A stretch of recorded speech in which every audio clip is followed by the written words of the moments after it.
This week's Grimm Fairy Tales. The Old Woman in the Wood.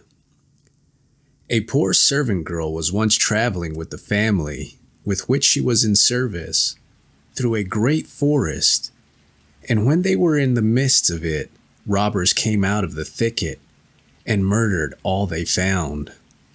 All perished together except the girl, who had jumped out of the carriage in a fright and hidden herself behind a tree. When the robbers had gone away with their booty, she came out and beheld the great disaster. Then she began to weep bitterly and said, "What can a poor girl like me do now? I do not know how to get out of the forest. No human being lives in it, so I must certainly starve." She walked about and looked for a road, but could find none.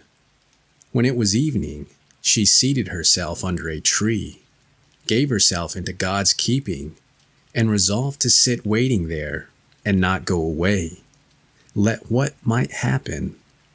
When, however, she had sat there for a while, a white dove came flying to her with a little golden key in its mouth.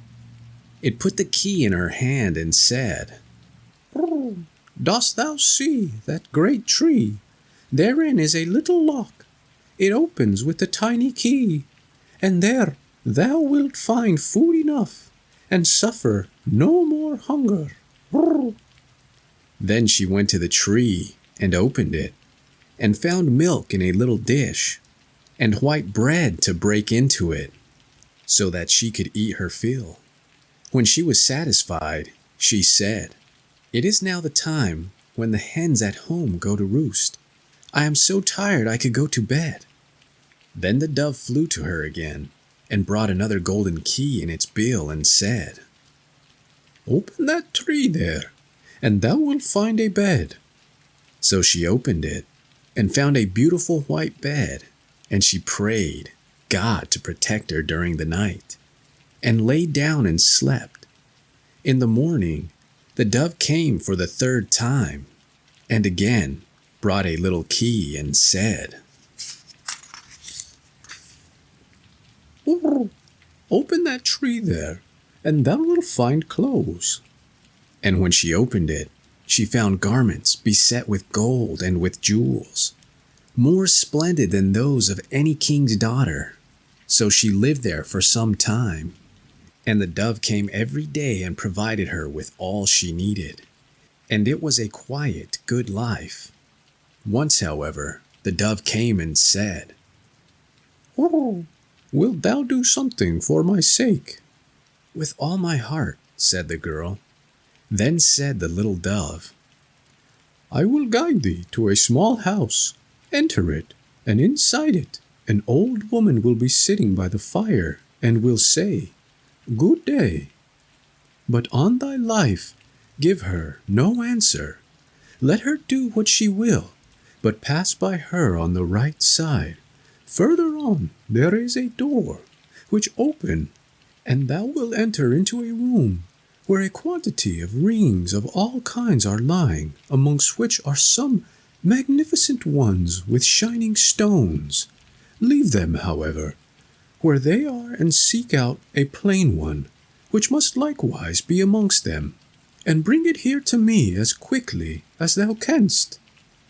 The girl went to the little house and came to the door. There sat an old woman who stared when she saw her and said, "Good day, my child." The girl gave her no answer and opened the door. "Whither away?" cried the old woman, and seized her by the gown and wanted to hold her fast, saying, "That is my house. No one can go in there if I choose not to allow it."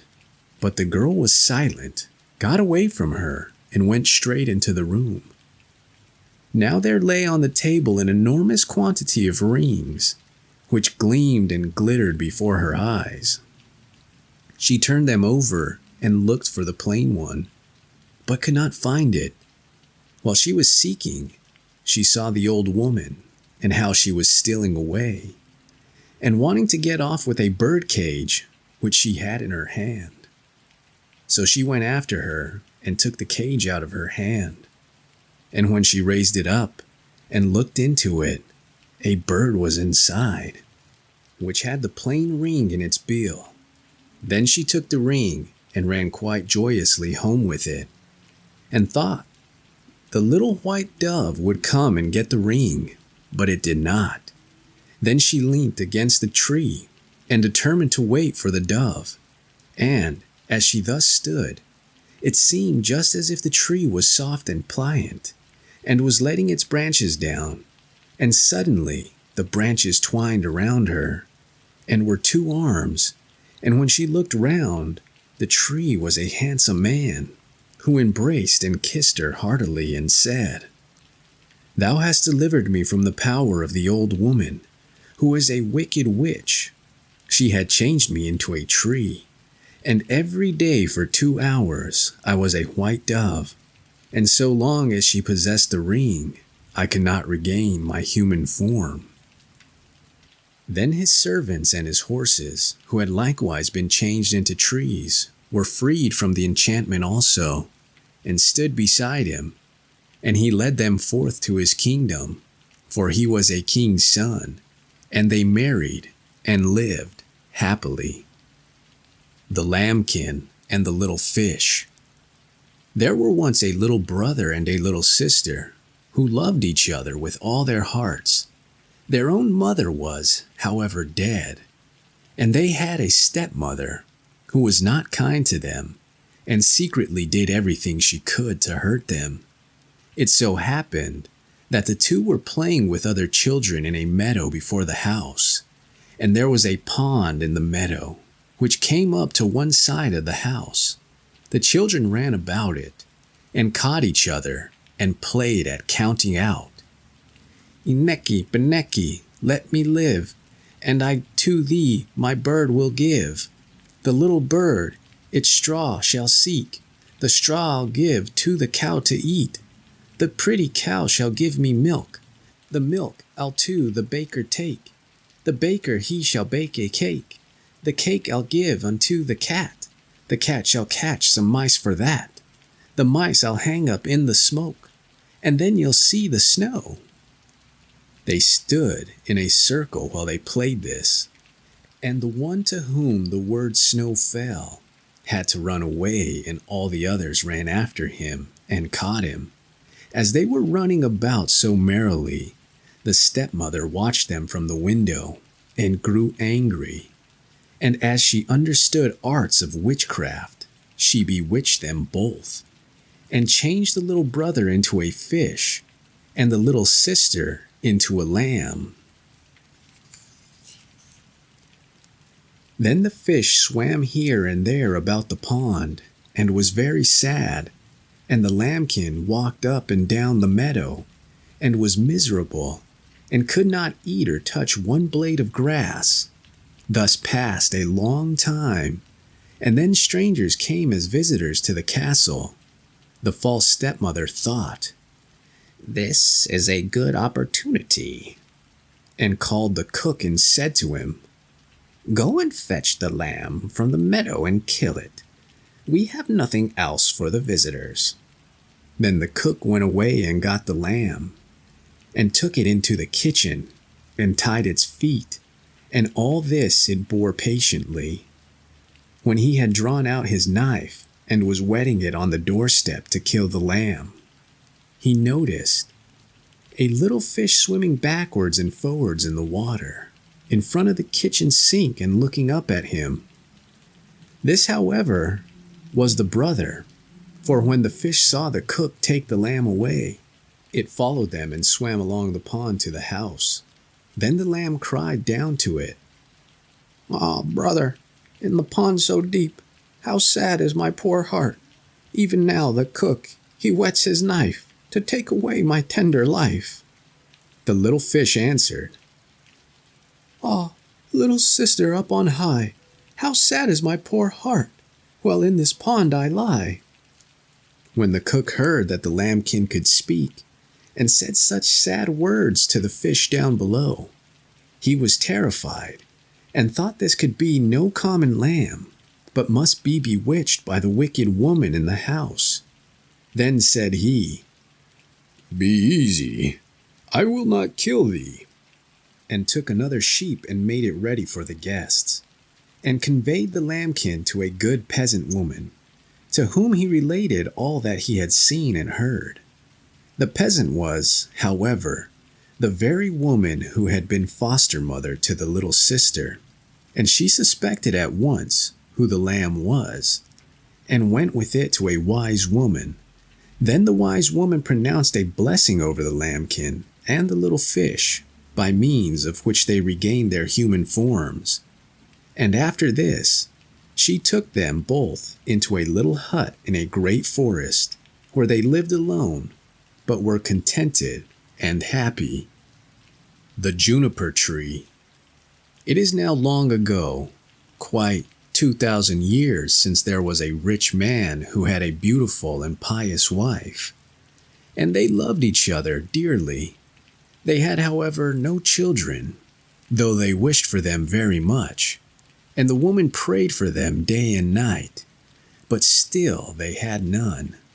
Now there was a courtyard in front of their house, in which was a juniper tree, and one day, in winter, the woman was standing beneath it, paring herself an apple, and while she was paring herself the apple, she cut her finger, and the blood fell on the snow.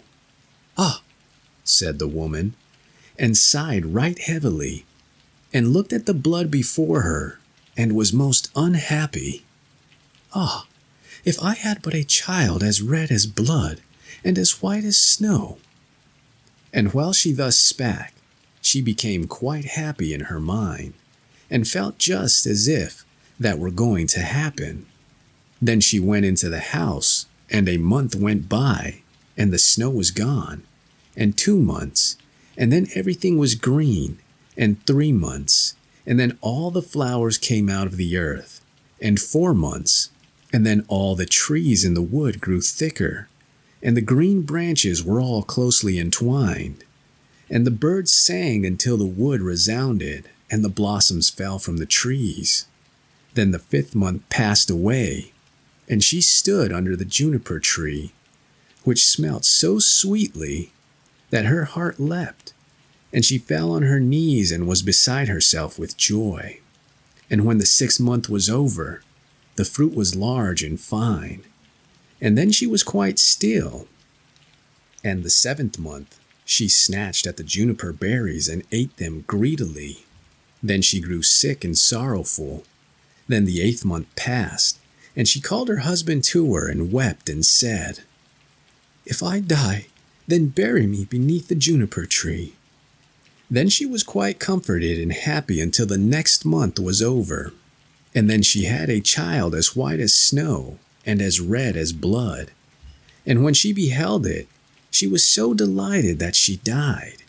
Then her husband buried her beneath the juniper tree, and he began to weep sore. After some time he was more at ease, and though he still wept, he could bear it. And after some time longer, he took another wife. By the 2nd wife he had a daughter, but the 1st wife's child was a little son, and he was as red as blood and as white as snow. When the woman looked at her daughter, she loved her very much, but then she looked at the little boy, and it seemed to cut her to the heart. For the thought came into her mind that he would always stand in her way, and she was forever thinking how she could get all the fortune for her daughter. And the evil one filled her mind with this till she was quite wroth with the little boy, and slapped him here and there, and cuffed him here and there, until the unhappy child was in continual terror, for when he came out of school, he had no peace in any place. One day the woman had gone upstairs to her room, and her little daughter went up too and said, "Mother, give me an apple." "Yes, my child," said the woman, and gave her a fine apple out of the chest. But the chest had a great heavy lid with a great sharp iron lock. "Mother," said the little daughter, Is brother not to have one too?" This made the woman angry, but she said, "Yes, when he comes out of school." And when she saw from the window that he was coming, it was just as if the devil entered into her, and she snatched at the apple and took it away again from her daughter and said, "Thou shalt not have one before thy brother." Then she threw the apple into the chest and shut it. Then the little boy came in at the door, and the devil made her say to him kindly, "My son, wilt thou have an apple?" And she looked wickedly at him. "Mother," said the little boy, "how dreadful you look." "Yes, give me an apple." Then it seemed to her as if she were forced to say to him, "Come with me." And she opened the lid of the chest and said, "Take out an apple for thyself."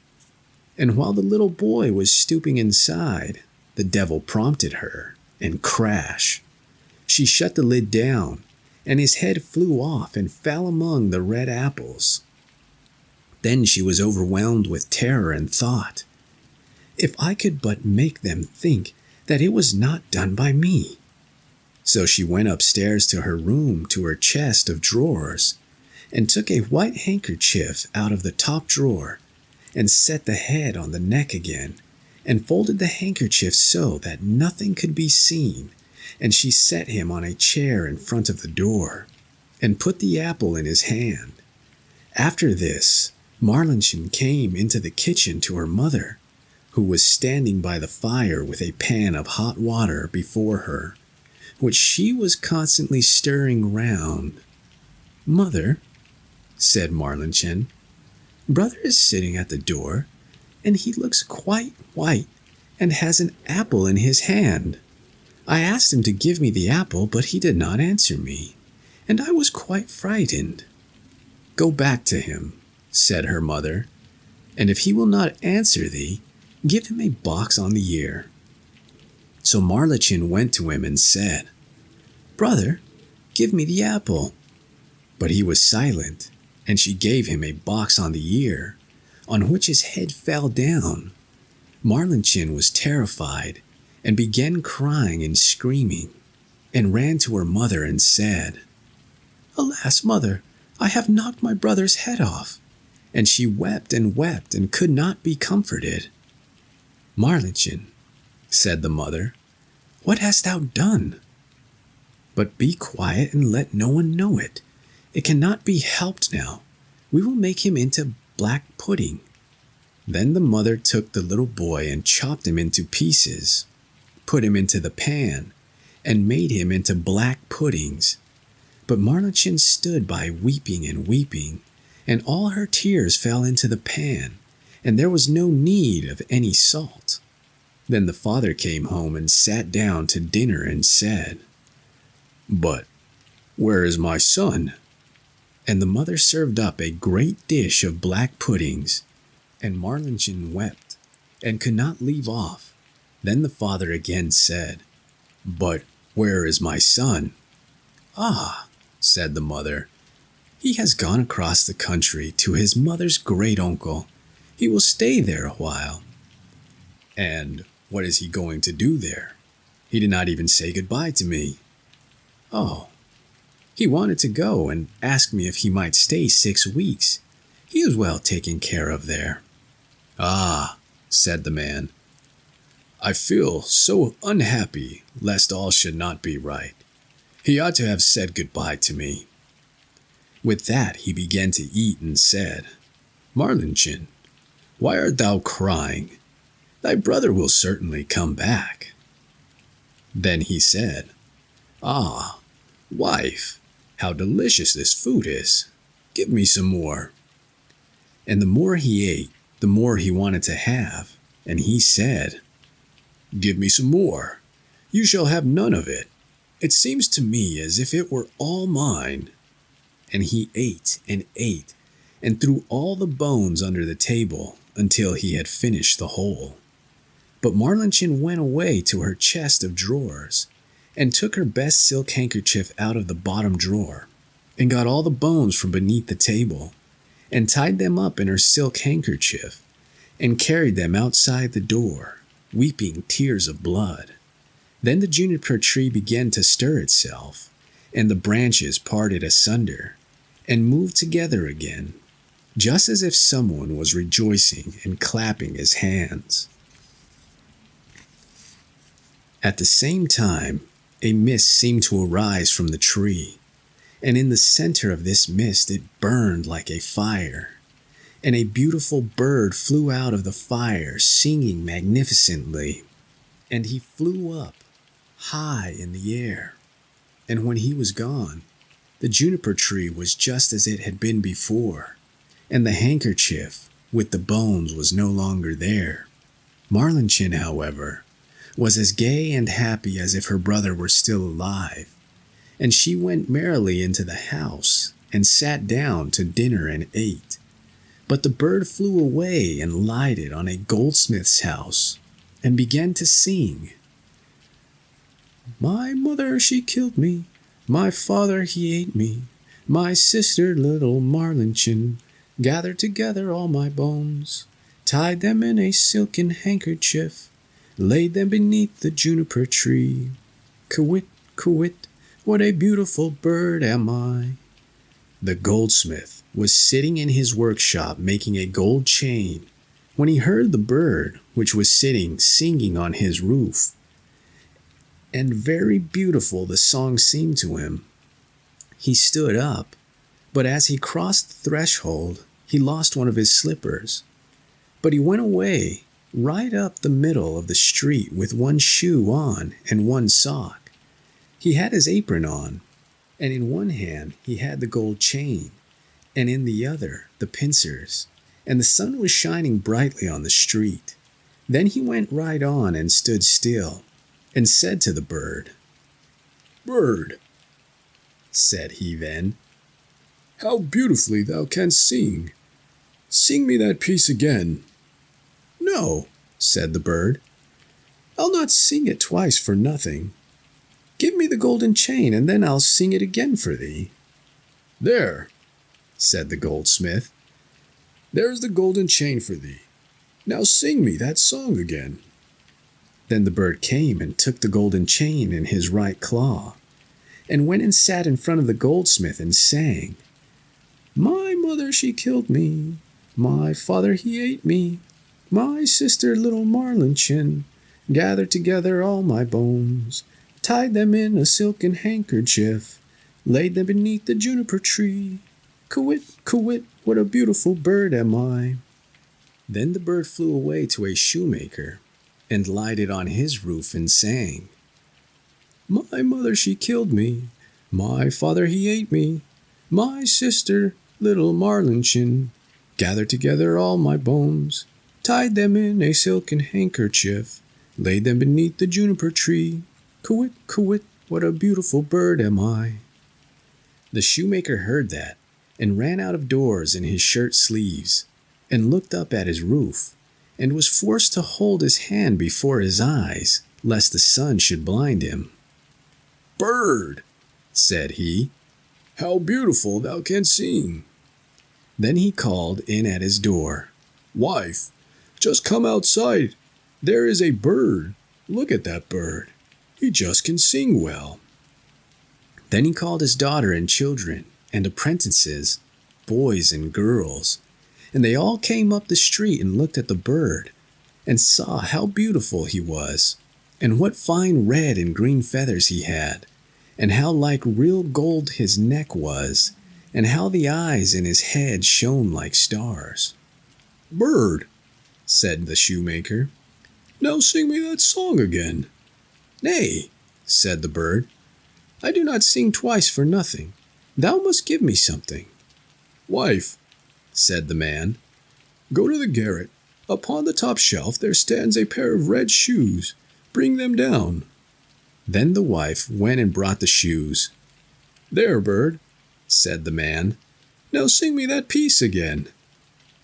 Then the bird came and took the shoes in his left claw, and flew back on the roof and sang, My mother, she killed me. My father, he ate me. My sister little Marlinchin gathered together all my bones, tied them in a silken handkerchief, laid them beneath the juniper tree. Quit, quit, what a beautiful bird am I. And when he had sung the whole song, he flew away. In his right claw he had the chain, and the shoes in his left, and he flew far away to a mill, and the mill went clip, clap, clip, clap, clip, clap. And in the mill sat 20 miller's men hewing a stone and cutting, hick, hack, hick, hack, hick, hack. And the mill went clip, clap, clip, clap, clip, clap. Then the bird went and sat on a lime tree, which stood in front of the mill, and sang, My mother, she killed me. Then one of them stopped working. My father, he ate me.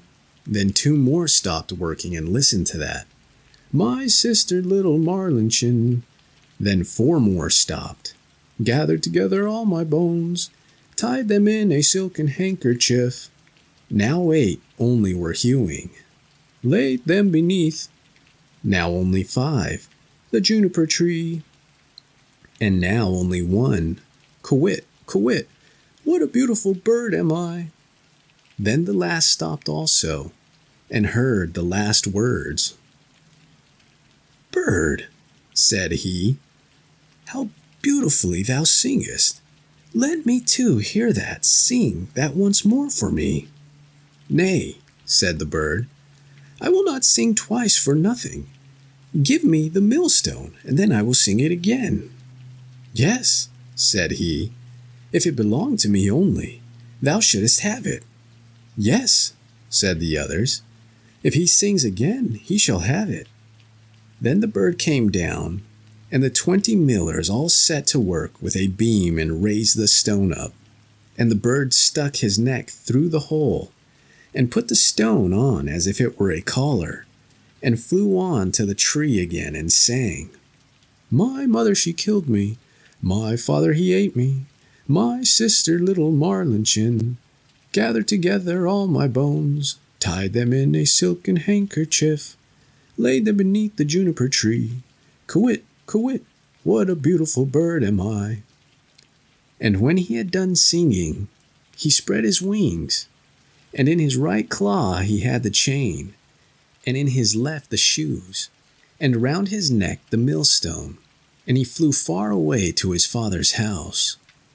In the room sat the father, the mother, and Marlinchin at dinner, and the father said, How light-hearted I feel, how happy I am. Nay, said the mother, I feel so uneasy, just as if a heavy storm were coming. Marlinchin, however, sat weeping and weeping, and then came the bird flying, and as it seated itself on the roof, the father said, Ah, I feel so truly happy, and the sun is shining so beautifully outside. I feel just as if I were about to see some old friend again. Nay, said the woman, I feel so anxious, my teeth chatter, and I seem to have fire in my veins. And she tore her stays open, but Marlinchin sat in a corner crying, and held her plate before her eyes and cried till it was quite wet. Then the bird sat on the juniper tree and sang, My mother, she killed me. Then the mother stopped her ears, and shut her eyes, and would not see or hear, but there was a roaring in her ears like the most violent storm, and her eyes burnt and flashed like lightning. My father, he ate me. Ah, mother, says the man, that is a beautiful bird. He sings so splendidly, and the sun shines so warm, and there is a smell just like cinnamon. My sister, little Marlinchin. Then Marlinchin laid her head on her knees and wept without ceasing. But the man said, I am going out. I must see the bird quite close. Oh, don't go, said the woman. I feel as if the whole house were shaking and on fire. But the man went out and looked at the bird. Gathered together all my bones, tied them in a silken handkerchief, laid them beneath the juniper tree. Quit, quit, what a beautiful bird am I. On this, the bird let the golden chain fall, and it fell exactly round the man's neck, and so exactly round it that it fitted beautifully. Then he went in and said, "Just look, what a fine bird that is, and what a handsome gold chain he has given me, and how pretty he is." But the woman was terrified, and fell down on the floor in the room, and her cap fell off her head. Then sang the bird once more, "My mother she killed me." Would that I were 1,000 feet beneath the earth, so as not to hear that. My father he ate me. Then the woman fell down again as if dead. My sister little Marlinchen. "Ah," said Marlinchen, "I too will go out and see if the bird will give me anything." And she went out. Gathered together all my bones, tied them in a silken handkerchief. Then he threw down the shoes to her, laid them beneath the juniper tree. Quit, quit, what a beautiful bird am I. Then she was light-hearted and joyous, and she put on the new red shoes and danced and leapt into the house. "Ah," said she, "I was so sad when I went out, and now I am so light-hearted. That is a splendid bird. He has given me a pair of red shoes." "Well," said the woman, and sprang to her feet, and her hair stood up like flames or fire. "I feel as if the world were coming to an end. I too will go out and see if my heart feels lighter." And as she went out the door, crash, the bird threw down the millstone on her head, and she was entirely crushed by it. The father and Marlinchen heard what had happened, and went out, and smoke, flames, and fire were rising from the place. And when that was over, there stood the little brother, and he took his father and Marlinchen by the hand, and all three were right glad, and they went into the house to dinner, and ate. The Three Little Men in the Wood. There was once a man whose wife died, and a woman whose husband died, and the man had a daughter, and the woman also had a daughter. The girls were acquainted with each other, and went out walking together, and afterwards came to the woman in her house. Then said she to the man's daughter, "Listen, tell thy father that I would like to marry him, and then thou shalt wash thyself in milk every morning and drink wine. But my own daughter shall wash herself in water and drink water." The girl went home and told her father what the woman had said. The man said, "What shall I do? Marriage is a joy and also a torment." At length, as he could come to no decision, he pulled off his boot and said, "Take this boot. It has a hole in the sole of it. Go with it up to the loft, hang it on the big nail, and then pour water into it. If it hold the water, then I will again take a wife. But if it run through, I will not." The girl did as she was ordered, but the water drew the hole together, and the boot became full to the top. She informed her father how it had turned out. Then he himself went up, and when he saw that she was right, he went to the widow and wooed her, and the wedding was celebrated. The next morning, when the two girls got up, there stood before the man's daughter milk for her to wash in, and wine for her to drink. But before the woman's daughter stood water to wash herself with, and water for drinking. On the second morning stood water for washing and water for drinking before the man's daughter, as well as before the woman's daughter. And on the third morning stood water for washing and water for drinking before the man's daughter, and milk for washing and wine for drinking before the woman's daughter. And so it continued. The woman became bitterly unkind to her stepdaughter, and day by day did her best to treat her still worse. She was also envious because her stepdaughter was beautiful and lovable, and her own daughter ugly and repulsive. Once in winter, when everything was frozen as hard as stone, and hill and vale lay covered with snow, the woman made a frock of paper, called her stepdaughter, and said, "Here, put on this dress and go out into the wood, and fetch me a little basketful of strawberries. I have a fancy for some." "Good heavens," said the girl. "No strawberries grow in winter. The ground is frozen, and besides the snow has covered everything. And why am I to go in this paper frock? It is so cold outside that one's very breath freezes. The wind will blow through the frock, and the thorns will tear it off my body."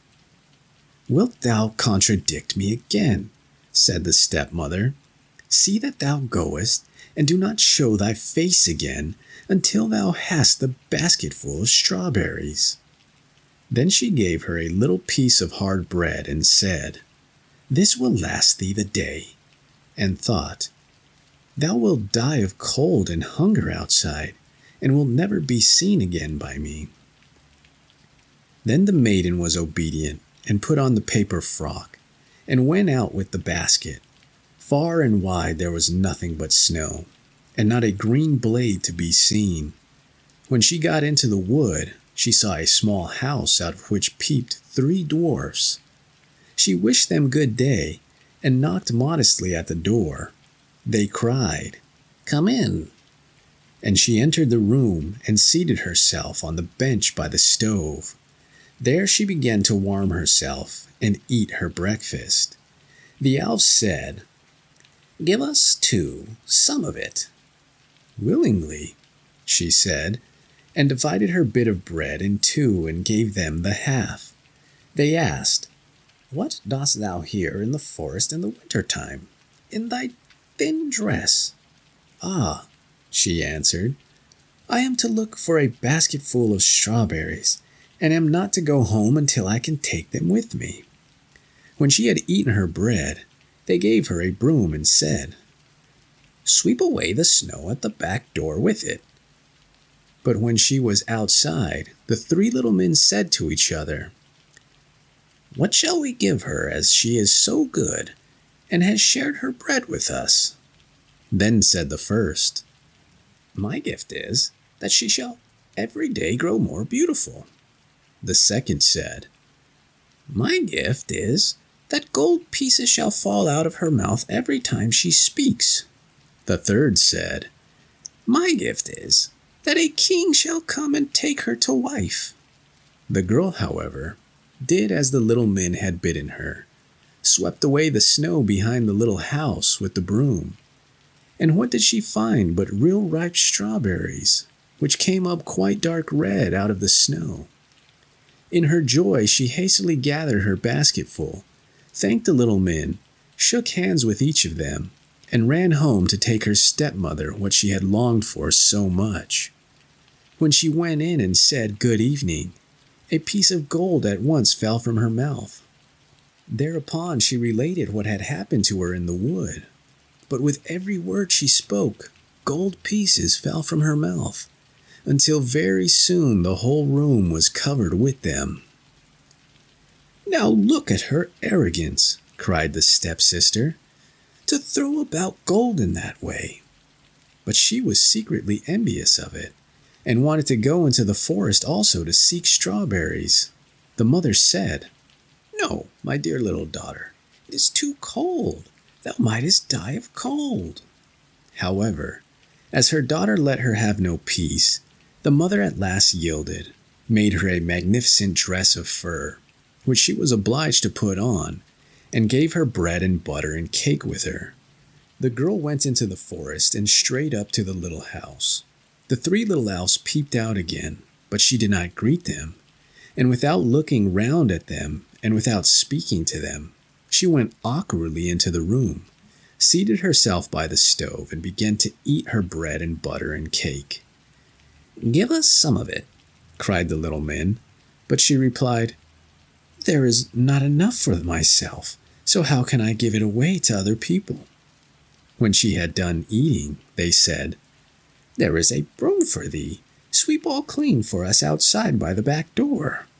"Hum, sweep for yourselves," she answered. "I am not your servant."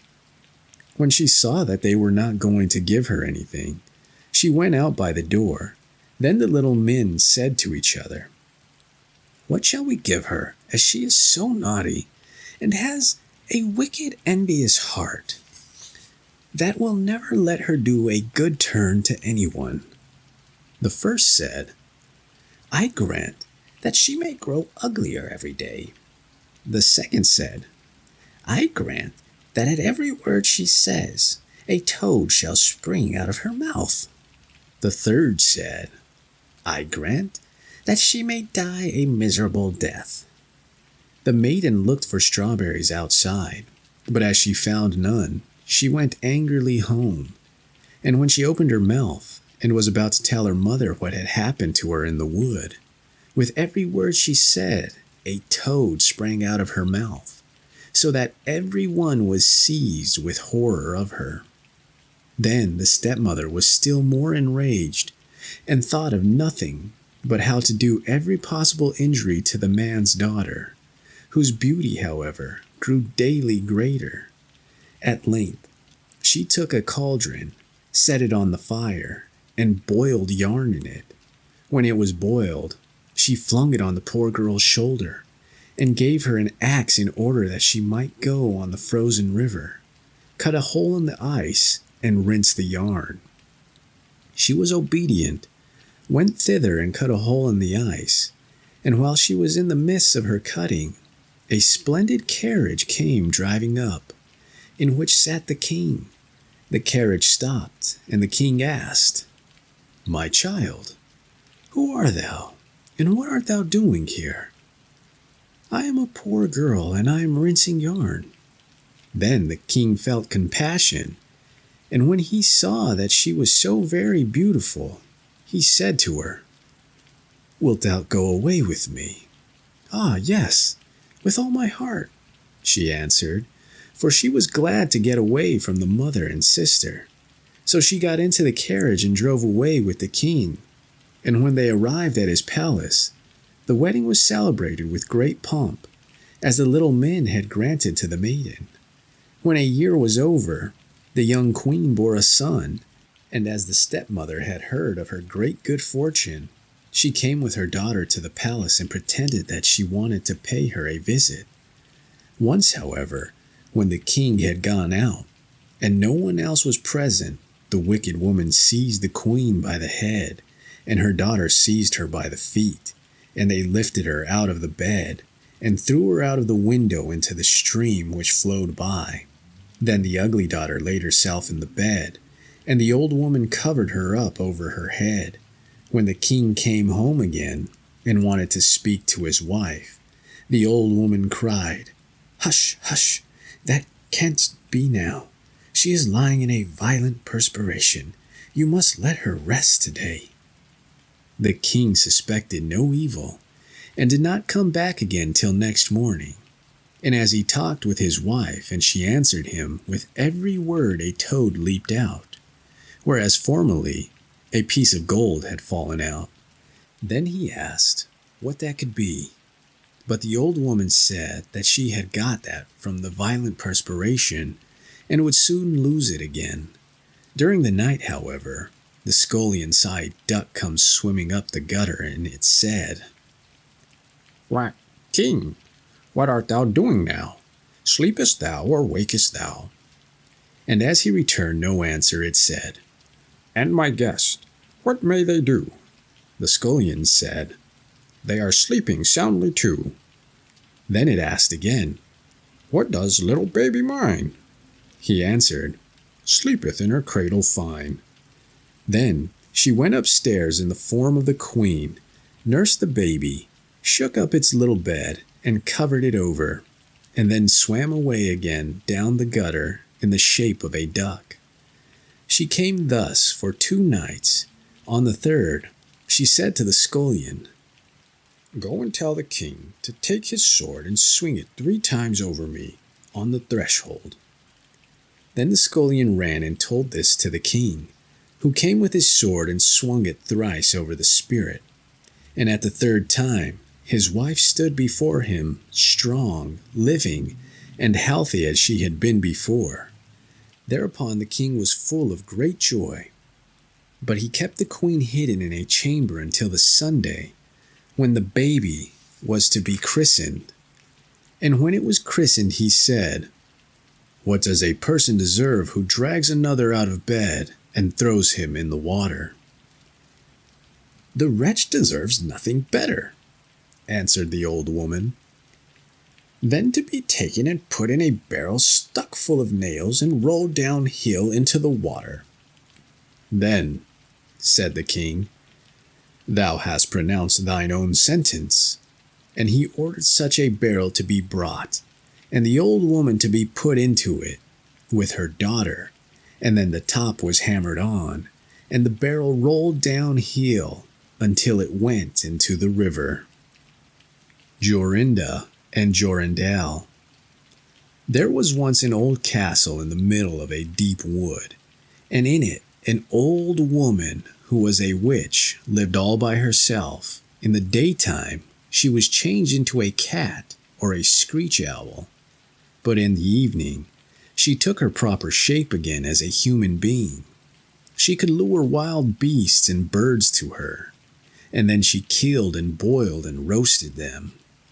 If anyone came within 100 steps of the castle, he must needs stand still, and then he could not stir from the place until she bade him be free. But whenever a young maid came within this circle, she changed her into a bird, and shut her up in a wicker work cage, and carried the cage into a room in the castle. She had about 7,000 cages of rare birds in the castle. Now there was once a maiden who was called Jorinda, who was fairer than all other girls. She and a handsome youth named Jorindel had promised to marry each other, and their greatest happiness was in being together. One day, in order that they might be able to talk together in quiet, they went for a walk in the forest. "Take care," said Jorindel, "that you do not go too near the castle." It was at the end of a beautiful day. The sun shot its beams between the trunks of the trees, and the turtle doves sang mournfully upon the young boughs of the birch trees. Jorinda wept now and then. She did not know why. The sun was low in the west, and a sadness came over her. Jorindel was sorrowful too. They were as sad as if they were about to die. Then they looked around them and were quite at a loss, for they did not know by which way they should go home. The sun was still half above the mountain, but the other half was set. Jorindel looked through the bushes and saw they were close by the old castle. He was filled with deadly fear. Jorinda was singing, "My little bird, with the necklace red, sings sorrow, sorrow, sorrow. He sings that the dove must soon be dead. Sing sorrow, sorrow, jug, jug, jug." Jorindel looked for Jorinda. She was changed into a nightingale and sang, "Jug, jug, jug." A screech owl with glowing eyes flew 3 times round about her, and 3 times cried, "Too-hoo, too-hoo, too-hoo." Jorindel could not move. He stood there like a stone, and could neither weep nor speak, nor move hand or foot. The sun had now set. The owl flew into the thicket, and at once there came out of it a crooked old woman, yellow and lean, with large red eyes and a hooked nose, the point of which reached to her chin. She muttered to herself, caught the nightingale, and took it away in her hand. Jorindel could neither speak nor move from the spot. The nightingale was gone. At last the woman came back and said in a hollow voice, "Greet thee, Ezekiel. If the moon shines on the cage, Zekio, let him loose at once." Then Jorindel was freed. He fell on his knees before the woman and begged that she would give him back his Jorinda. But she said that he should never have her again, and went away. He called, he wept, but all in vain. "Ah, what is to become of me?" Jorindel went away, and at last came to a strange village. There he kept sheep for a long time. He often walked round and round the castle, but not too near it. At last he dreamt one night that he found a blood-red flower, and in the middle of it was a beautiful large pearl. He dreamt again that he picked the flower and went with it to the castle, and that everything he touched with the flower was freed from enchantment. He also dreamt that by means of it he set his Jorinda free. In the morning, when he awoke, he began to seek over hill and dale for the flower he had seen in his dreams. 7 days he sought for it, and then, early in the morning, he found the blood-red flower. In the middle of it there was a large dewdrop, as big as the finest pearl. Day and night he went on his way with the flower to the castle. When he was within 100 steps of it, he was not held fast, but walked onto the door. Jorindel was full of joy. He touched the door with the flower. It sprang open. He walked in through the courtyard and listened for the sound of the birds. At last he heard it. He went on and found the room from whence it came. And there the witch was feeding the birds in the 7,000 cages. When she saw Jorindel, she was angry, very angry, and scolded, but she could not come within 2 steps of him. She did not take any notice of her, but went and looked at the cages with the birds. But there were many hundred nightingales. How was he to find his Jorinda again? Just then, he saw the old woman quietly take away a cage with a bird in it and go toward the door. Swiftly, he sprang toward her, touched the cage with the flower, and also the old woman. She could now no longer bewitch anyone, and Jorinda was standing there, clasping him round the neck, and she was as beautiful as ever.